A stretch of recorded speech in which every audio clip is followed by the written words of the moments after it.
नमस्कार दोस्तों, स्वागत है आपका द बॉन्ड क्लासेस में। आज हम कक्षा 12 रसायन विज्ञान के अध्याय इलेक्ट्रोकेमिस्ट्री के सबसे महत्वपूर्ण टॉपिक डैनियल सेल को बिल्कुल आसान और बोर्ड परीक्षा की दृष्टि से समझेंगे। इस वीडियो में हम जानेंगे कि डैनियल सेल क्या होता है, इसका निर्माण कैसे किया जाता है, यह कार्य कैसे करता है, ऑक्सीडेशन और रिडक्शन कहाँ होती हैं, सॉल्ट ब्रिज का क्या कार्य है और बोर्ड एग्जाम में पूछे जाने वाले सभी महत्वपूर्ण प्रश्न। अगर आप इस वीडियो को अंत तक देखेंगे तो डैनियल सेल का पूरा अध्याय आपके लिए बहुत आसान हो जाएगा। तो चलिए बिना समय बर्बाद किए शुरू करते हैं। स्लाइड 2, डैनियल सेल क्या है। सबसे पहले समझते हैं कि डैनियल सेल क्या होता है। डैनियल सेल एक गैल्वेनिक सेल, जिसे वोल्टेक सेल भी कहा जाता है। यह ऐसा विद्युत रासायनिक सेल है जो रासायनिक ऊर्जा को विद्युत ऊर्जा में परिवर्तित करता है। जब इस सेल के अंदर स्वतः होने वाली रिडॉक्स अभिक्रिया होती है, तब इलेक्ट्रॉन का प्रवाह शुरू होता है और विद्युत धारा उत्पन्न होती है। इस सेल का आविष्कार जॉन फ्रेडरिक डैनियल ने वर्ष 1836 में किया था।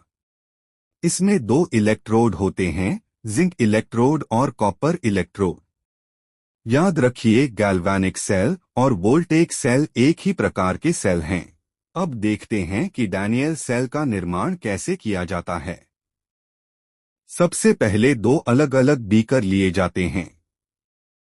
पहले बीकर में जिंक रॉड को जिंक सल्फेट यानी ZnSO के घोल में रखा जाता है।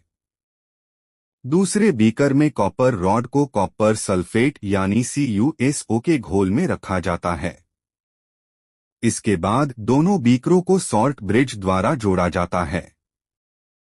फिर दोनों इलेक्ट्रोड को बाहरी तार और वोल्टमीटर से जोड़ दिया जाता है। अब डैनियल सेल विद्युत उत्पन्न करने के लिए तैयार हो जाता है। महत्वपूर्ण बात याद रखें, बाईं ओर हमेशा जिंक यानी एनोड होता है, जहां ऑक्सीडेशन होती है, और दाईं ओर हमेशा कॉपर यानी कैथोड होता है, जहां रिडक्शन होती है। Slide 4, working.